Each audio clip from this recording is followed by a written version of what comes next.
I didn't get the first letter. This was the second letter after I'd had COVID.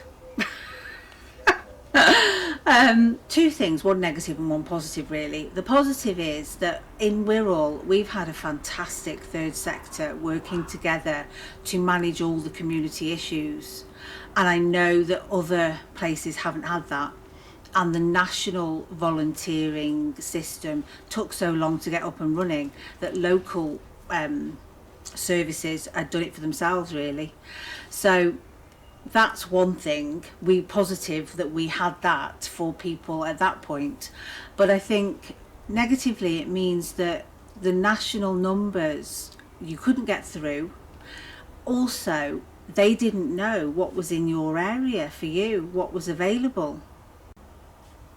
Doesn't really make sense to have it like that. It's not a one size thing.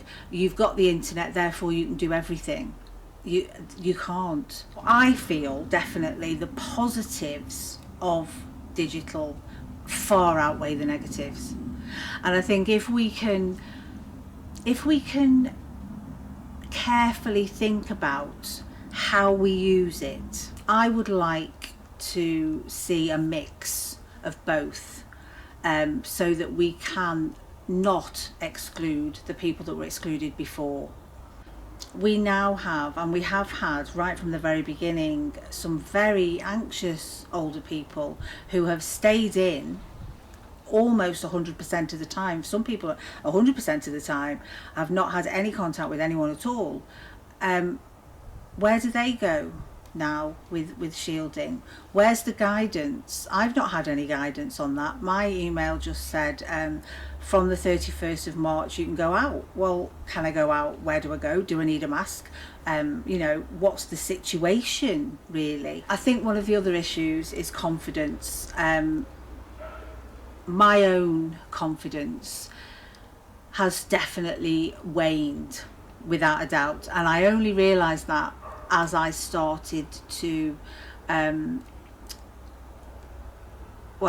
there are no meetings out there yet, but I had been out to a local charity for something, and I was like, oh, I don't know if I like this. And I was watching people, have they washed their hands, have they got gel? And I thought, oh yes, I feel a little bit unsafe, not hugely, but I feel a little bit unsafe because there's a lot of variables.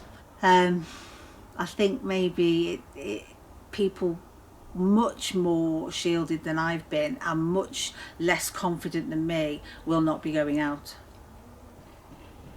And how we are going to build that confidence up is going to be very difficult, I think. And I think also it's highlighted just how many people we have got in Wirral who are isolated as well, and not everybody wants to go out to bingo or luncheon clubs.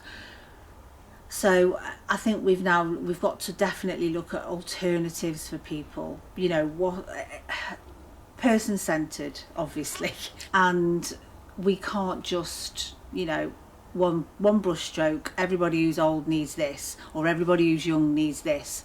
It doesn't work like that. One of my big concerns this year has been people going to hospital appointments and attending services where they have needed a carer with them,